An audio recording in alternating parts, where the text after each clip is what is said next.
Guys, what's going on? Summer del Piso back once again on a goddamn fall day in the West.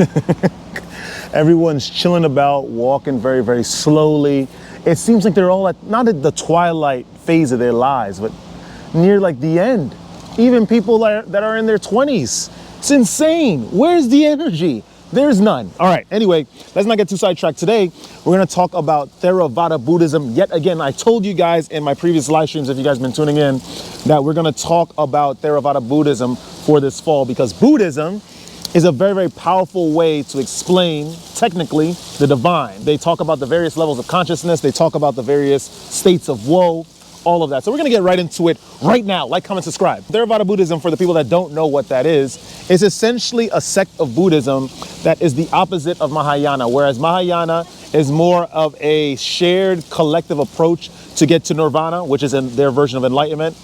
Theravada is just a singular approach. The individual seeks to get enlightened himself, and naturally, as we know how these things work, how the sciences work, when your aura is cultivated, naturally it will influence other people to do the same, whether it be through autosuggestion, whether it be just through aura-to-aura influence, things like that. So we're going to get right into an analysis from a passage in the Suti Nipata. The Suti Nipata, of course, is part of Theravada Buddhism, the explanations thereof, but part of the Pali Canon. Let's get right into it now. So the chapter that we're going to go into is Brahman principles. Brahman, as we know, is like some sort of enlightened guy. To reference part of the Hinduism, because Buddhism actually comes from Hinduism. Buddha is supposed to be one of the incarnations of Vishnu. Brahma, if you guys know, is one of the Trimurti in addition to Shiva. We're going to read it and then we're going to talk about it. So Brahman principles. I have heard that on one occasion, the blessed one we know is the Buddha himself, was staying near Savatthi in Jedah's Grove, it's very hard, Pindika's monastery, chilling, right? This is what the Buddha was doing. Really, all he does, at the end of the day, you sort of realize, and I'm sort of trying to learn it myself, that as much as you are aggressive towards getting enlightenment, understanding the things that are, is just as much you have to put into resting and ruminating on the work in silence and tranquility. It's not necessarily meditation, but you're just being calm and just pondering, because if you're consistently acting all the time, then you're not going to have time to pause and ruminate over what you've been learning, what you've been going through. So Buddha is just hanging out near Anatta Pindika's monastery. Then many Kausalan Brahmins of great means, old, age, advanced in years, right? All essentially old, right? Having come to the last stage of life, approach the blessed one. I got questions to ask naturally. Everybody's bothering him. Let him be, right? Aren't you? He gave you guys the rules from early. Stop asking rhetorical, silly questions and just be. Eventually, you're going to reach nirvana.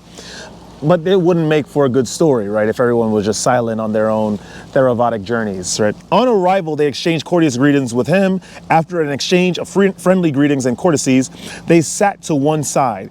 As they were sitting there, they said to him, Master Gautama, do Brahmins at present live in conformity with the Brahman principles of ancient Brahmins? This is interesting, right? Because this is the age-old question. We think about religion, right, as some sort of antiquated, old, ancient thing, right? Group of thought, school of thought. As such, because we think of religion as something that's so old and separate, we think that it's a modern age. There's no way that the same things and the same principles and practices and exercises that one used back in the day would be applicable in the contemporary age.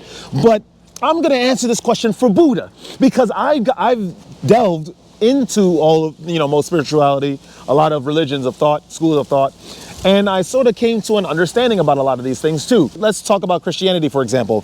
In the Proverbs, how they spoke about women, how they spoke about promiscuous women, how they spoke about distractions, how they spoke about becoming a better man, right?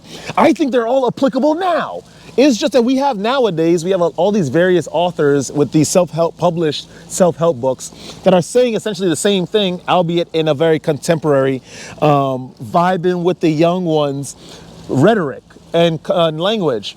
And that's essentially it. They just dish it out in all these like friendly packages and beautifully illustrated book covers. If you read the Mahabharata, if you read the Bhagavad Gita, if you read the Sutti Nipaka, there is no way that you will not be enlightened, granted that you practice exactly what you're reading.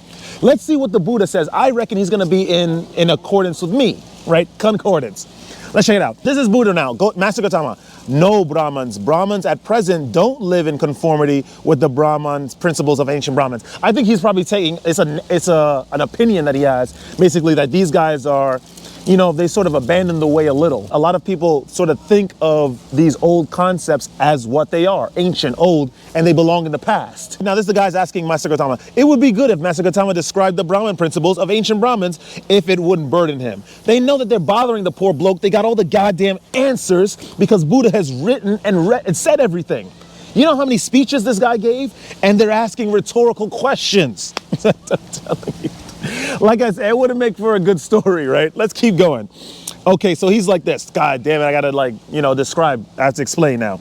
I'm not gonna be able to rest. He says, in that case, Brahmins, listen and pay close attention, I will speak. Guys say, as you say, master, the Brahmins of great men responded to the Blessed One. This is the Blessed One. The Blessed One says, seers before were austere and restrained in mind.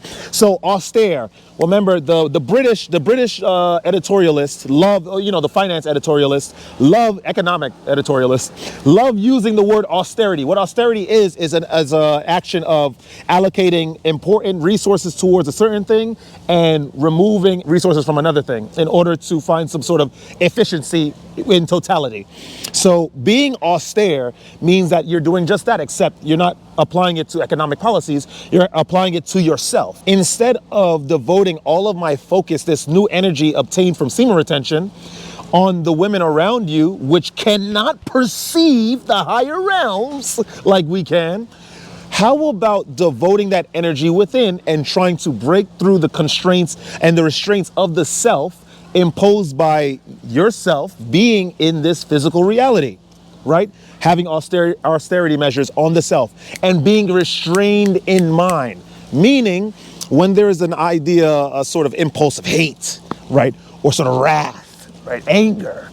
Or on the flip side, it's lust, absolute euphoria at the expense of other people. You are controlling all that, and due to utilizing your willpower to implement control upon the self, you actually have much more of a reservoir of energy to utilize for various tasks, such as being self-reflective. Let's keep going. Abandoning the 5 strings of sensuality, the 5 strings, they practiced for their own benefit. They had no cattle, no gold, no wealth. They had study as their wealth. I've been saying this, guys, all the goddamn time. It doesn't matter what these guys come up to you. It doesn't matter how beautiful their suits are, how great their shoes are, how nice their haircuts are, or how suave, silver-tongued, gift of the gab these freaks have, right? Or how many PhDs they have. If they covet wealth above all things, they are a floozy, they're a fraud, and they should not be listened to. You could do what you want.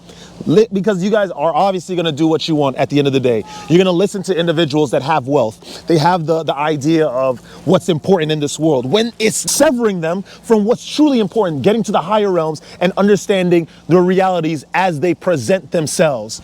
This is the only thing that should be aimed after. This is the only thing that should be achieved. It doesn't matter if they have gold chains, they walk around and they flaunt about how many businesses they own. That means nothing, because at the end of the day, there's not like at the end of life that whoever is going to judge the basis of your new reincarnation is going to say, listen, you had so many buildings, right? But yet you exploited the few and maintained the ignorance of the people that you exploited. Come to the higher realms. Absolutely not. It matters about what the true knowledge that you have coveted. You've sought to restrain your sexual urges. You have sought to utilize your finite energy here in order to break through to the higher realms of thought in order to understand reality. Welcome. You can now reincarnate as something incredibly powerful, or not at all. Because like I said in my older videos, there is a calamity in transit. And if you don't be smart and try to evade this reality, then you're going to be in big trouble. Let's keep going. They protected the Brahma treasure. They did not despise what was prepared for them. Food set at doors, prepared out of conviction by the people that, prepared the food. For those who seek prosperous lands and kingdoms, honored Brahmins with multicolored clothes, bedding and dwellings. He's talking about this very romantic period where people actually sort of coveted ascending information, spiritual knowledge, esoteric information. When does this happen? Right? Obviously, things of fantasy. Brahmins protecting their principles, protected by law. That means there was once upon a time, he's saying, I don't know, this exists in this fantasy world of his. The royalty, the executives, the corporation owners, of course, in the past, actually cared about the erudites, right? The spiritual, esoteric erudites, the scholars. When was this? This has ever happened in the planet? This is insane. Brahmins protecting their principles, protected by law, were not to be violated, not to be beaten. No one could block them from the doors of their home. If you see someone dressed in yellow with beads all around their neck, implementing austerity measures upon the self, maybe through fasting, through starvation, or ascension through, having a whole bunch of books or doing a repetitive chant to themselves, you let these guys in. For 48 years, young Brahmins followed the holy life. Brahmins of old practiced the search for knowledge and conduct, of course, ethical conduct. Brahmins went to no other caste, nor did they buy their wives. Living together from mutual love, having come together, they found joy together. Aside from the time after menstruation, Brahmins didn't engage in copulation. So now this is where Somerdel Piso has to interject. So in this fantasy, it's so beautiful. It's like balloons, fanfare, banners, confetti, every time an enlightened individual or an aspiring enlightened one was walking through the goddamn function, right? They will go into a kingdom, they got to get invited in, they have to get fed, they have to be pampered and taken care of. And they're talking about, Buddha was saying they were able to sleep with women. This is where I have to disagree wholeheartedly. We know practitioners of semen retention, if you have a marriage in this world, if you are seeking relationships, if you are seeking children, there ain't no way you're going to see the higher realms. It's just not possible. We know this. You can deny it all you want. We have a lot of naysayers in the comments that always say, oh, if I have a relationship, it's fine. Oh, having a child is the light of your life and it'll teach you perception. No, it will not. What it does is that your body is now adjusting and adapting to that new basis lifestyle and vibration because you have something to take care of, tying you to this world and separating you from the things of the higher realm. This is natural. This is logic. There is nothing ascending. There is nothing spiritual, nothing esoteric seeking by having children or a relationship. You can choose to do whatever you guys want. I am just an individual that's telling the objective truth. If you chase children, if you are having sex, if you are not celibate, then it is over for you. You're not going to reach the higher realms. It's as simple as that. Let's keep going. Buddha talking about sleeping around. I don't think the enlightened one, the all-seeing one, was even partaking in sex like that. I don't even think he was supposed to be anything other than being celibate. That's insane. We have a whole list of literature and knowledge from him that talked about celibacy and talked about separating yourself from lust, which is the net cast upon the individuals of this world. So for him to talk about in this fantasy, right, in this fantasy utopia of his, where the Brahmins were sleeping with people, that's I don't know. Guys, we already know how it is on semen retention. Let's keep going. They praise the holy life, virtue, being straightforward, mild, austere, composed, harmless, enduring. Enduring is the most powerful one of it all. If you are self-controlled and you are enduring, naturally you'll attain all the other virtues. It's just natural. You have to just hold the line. Always. They asked for rice, bedding, cloth, butter, and oil. Having collected all that in line with rectitude, from that they performed the sacrifice. And in setting up the sacrifice, they didn't harm cows. Remember, in India, they revered cows. Cows is a very special animal.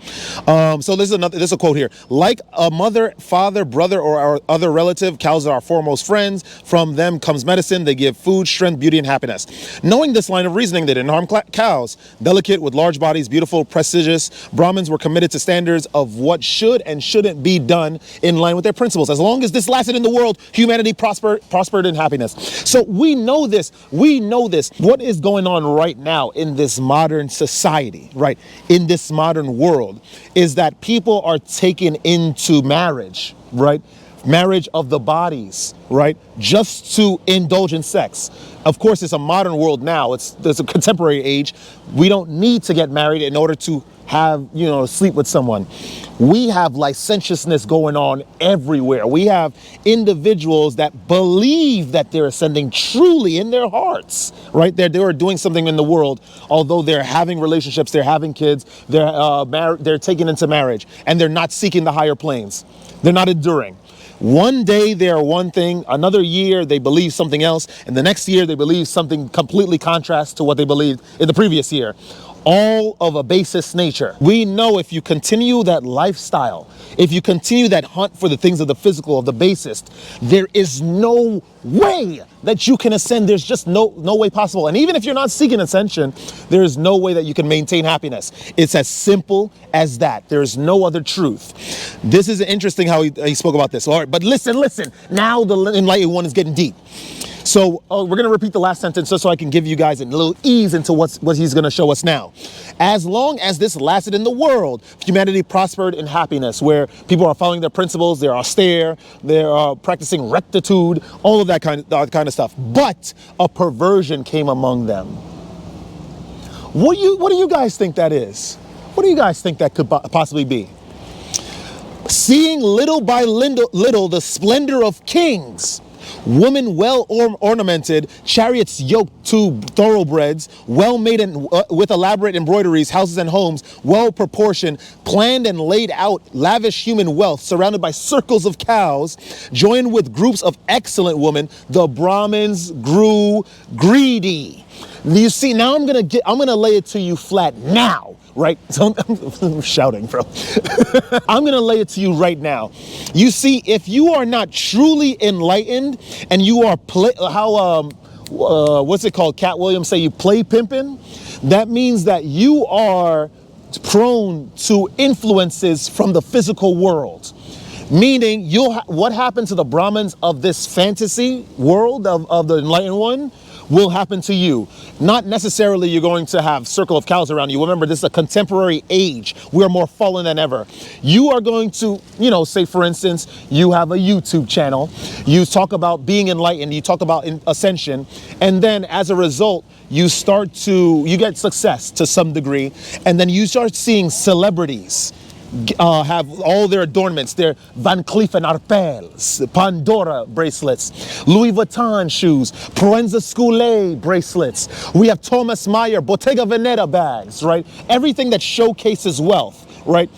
You are going to start to covet those kinds of things, and you will forsake your way and your standing in order to accumulate those things. It is only natural if you are an individual that's play pimping. You're pretending to be enlightened. You're pretending to be into semen retention because you want physical reward, or you're chasing a female attraction. It is only inevitable that you will fail and fall to the things of the world, and then inevitably lead to release and having children and being caught in the net of Maya that caught the majority of souls in this place. This is logic. This is common sense. This is what happens. If you're truly about this life, I'm going to repeat it to you right now. If you're on semen retention and you're truly about this celibacy life, and you're trying to ascend, you will not be affected, or you will not fall victim like these bird Brahmins from the past, or from this fantasia that Buddha eloquently described to us. This is insane. Imagine you get caught by the women. Imagine you get caught by these kings, right? That only lead individuals that have not mastered themselves. This is the problem. And I'm going to tell you, this is an eternal issue. This will be an eternal issue for individuals trying to seek true enlightenment. You are going to continuously go through the world. You have your principles. Your spirit is strong and will be fortified strong, granted you consume the correct material. True knowledge. You're reading things like the Bible, maybe the Quran, the Pali Canon. You're learning about Mahayana Buddhism. Your spirit will be fortified, but the flesh will always covet the things of this world. You're going to try to accumulate cars, chains, in order to show off. And that's when you lose. Let's keep going. Having composed chants there, they went up to Okaka. You have I'm guessing that's some kingdom or some monarchy of some sort. You have much wealth and grain. Sacrifice much as your property. Sacrifice much as your wealth. So these freaks are trying to implement. Not only they're so perverse, these Brahmins, they're trying to enforce some sort of tax onto the royalty of the physical world, and they're going to try to justify it due to their proximity to esoteric knowledge. Can you imagine? Now, this is the most perverse of all. What's worse than the individuals of this world that try to bind you to it through relationships, through having kids, through having marriage, right? Are the individuals that say they come in the name of the light, right? True light. And they seem like they do, but then they try to justify their materialistic wants and wanton regard for individuals and the spiritual growth of individuals by saying some stupid crap like this. This is insane. Let's see what else they got to say. Samapasa Vayapeya Niragala gave the Brahmins wealth, cows, bedding, clothes, women adorned. Are you kidding me? They chased families. The moment I said this, the moment you are someone that you are enlightened, you say you come in the name of Buddha, you say you come in the name of the true light, God, right? The objective reality, the monad. And then you start to seek families, you start to seek relationships, you start to seek kids.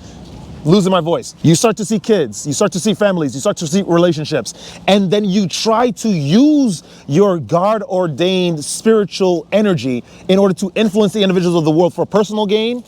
I'm telling you, there's only the darkness for you. I'm telling you, you're the worst type of individual. And I'm sure, without a doubt, that they are ruling our societies. For sure. I think that's what the secret societies are made up of. I have no doubt about that.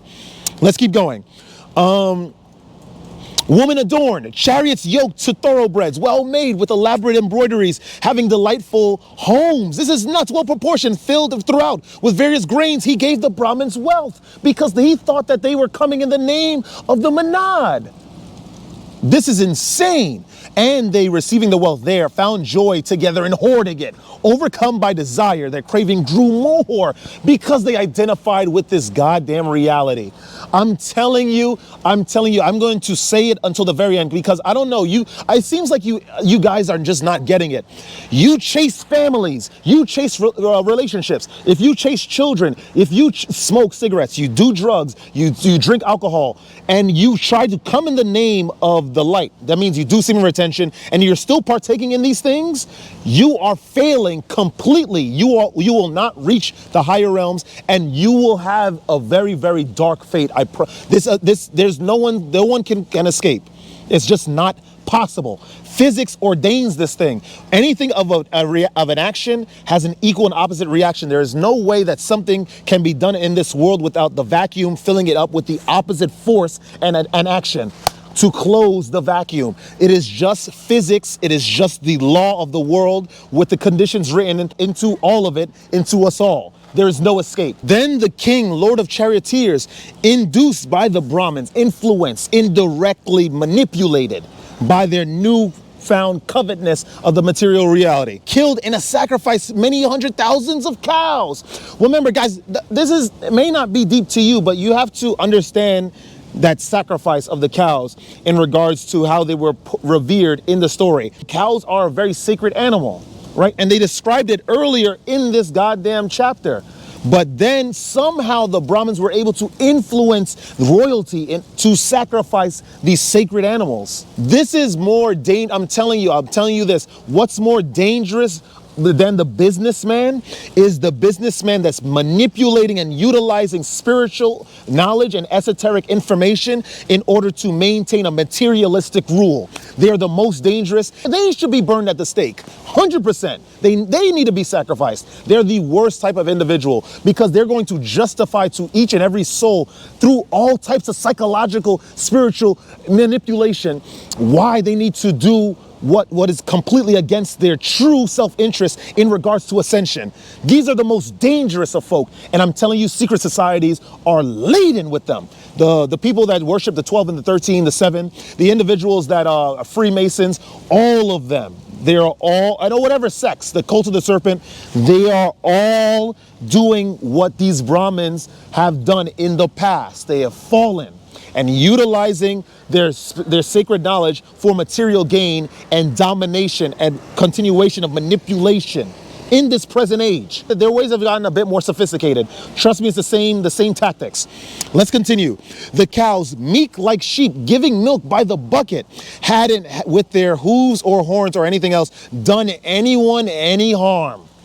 They are just victims of just a circumstance due to the manipulation by these corrupted, spiritually corrupt, morally corrupt, goddamn Brahmins. But the king, grabbing them by the horns, killed them with a knife. Then the devas, remember the gods, and the fathers, Indra, the god of thunder, and the Rakasas, which are, I think, demons of some sort, cried out, and injustice when the knife fell on the cows, because they understand that how revered and how sacred cows are. 3 were the diseases before then: desire, hunger, and aging. But from violence against cattle came 98. This injustice of violence has come down as ancient. The innocent are killed, the sacrificers fall away from the Dharma. The Dharma. Dharma, remember, there's karma. Karma is the negative, well, it has to do with cause and effects, action and consequence. And whatever action you commit, you will have its equal and same force reaction to fill up the vacuum of the void of actions that are in this world. It's physics. This is logic. It is natural. Use your brains. Dharma, the individuals, because that they were manipulated, somehow they allowed themselves to get manipulated to sacrifice their sacred animal. Right, which is not just the reason why they're getting punished is not just because of the sacrifice of that sacred animal. It is the sacrifice of their morals, the sacrifice of their ideals, the ideas of how to ascend, right, and how to be a proper individual. Because of that sacrifice, they are now on the negative side on karma. They have to do a crap load. They have to work tenfold in order to clear their karmic debt. This is what they've done because they've disobeyed the natural law. This is what I'm telling you guys. I'm telling you, if you're going to be in semen retention, if you're going to be celibate, you can't look left, you can't look right, you can't look up, you can't even ponder about what might be down. Because the moment you do that, you are not going to, you're going to covet the things of the physical world and be fearful of the things in the physical world, when the only thing that you should be fearful of is the law, the oppressive, omniscient, omnipotent energy and effect of cause and effect. Action and consequence. That is the God. That is the monad. There's nothing else. These guys are now, I'm telling you, who knows how far generational these punishments last. This tradition, ancient, vile, is criticized by the observant. Where people see such a thing, they criticize the sacrificer. Of course, naturally. With the Dhamma perishing in this way, the perpetuation of good actions in order to have an equal good action that comes back onto you. The law written in this universe. Merchants are split from workers. Noble warriors are split far apart. The wife despises the husband. Noble warriors, kinsmen of Brahma, and any others protected by clan, repudiating the doctrine of their birth, fall under sensuality's sway. Dude, I'm telling you, these words are just incredibly powerful, incredibly strong, and it will do us well to understand this. We have so many of you guys that keep talking to me about this silly stuff about, listen, I'm going to be on semen retention, but I'm going to find a wife. I'm on semen retention, but I want to have a child. Children are the most beautiful thing in the world. I'm going to tell you this right now. The moment you start utilizing this special information, this esoteric spiritual force for personal gain, having children, having relationships, taking on to marriage, you are already like the Brahmins, and inadvertently, maybe not directly, you will start to perpetuate darkness into this world, which is what's going on now. We have families that believe that they're somehow special because of their ability to dish out children, which is nothing. Absolutely nothing. It only drains resources. It only enacts the individual to start coveting the things of the lower realms and not chasing the things of the higher realm, which has humanity prosper in happiness. This is only natural. Use your brains. This is logic. When this was said, This is the story now. This is the Buddha is finished explaining his story. When this was said, those Brahmins of great means said to the Blessed One, magnificent, my Master Gautama, simply magnificent. Just as if he were to place upright that was overturned, to reveal what was hidden, to show the way to one who was lost, or to carry a lamp into the dark so that those with eyes could see forms in the way has Master Gautama, through many ways of reasoning, made the Dhamma clear. We go to Master Gautama for refuge to the Dhamma, to the Sangha of monks. May Master Gautama remember us as lay followers who have gone for refuge from this day forward for life. Now, let's see a recapitulation, a sort of summation of everything we've just listened, we just spoke about. I'm going to keep talking about this until I go blue in the face. And I'm dark skinned, so that's saying a lot. I'm going to keep screaming and screaming and screaming it. If you bind yourself to the things of this world, if you choose to utilize this information that I am teaching you and that other people are teaching you about the higher realms, how to ascend, how to transcend your mind, how to enact austerity measures upon the self, having self-control so you are not lustful, so you're not wasting that finite energy that we are not gifted, not a lot of us, right, in this world, and you fall victim to the things of the lower planes, you will inadvertently start to spread discord into this realm. We are in a society where sex is lavish, drugs are lavish, alcohol is lavish, licentiousness, I already talked about it in the aforementioned sense.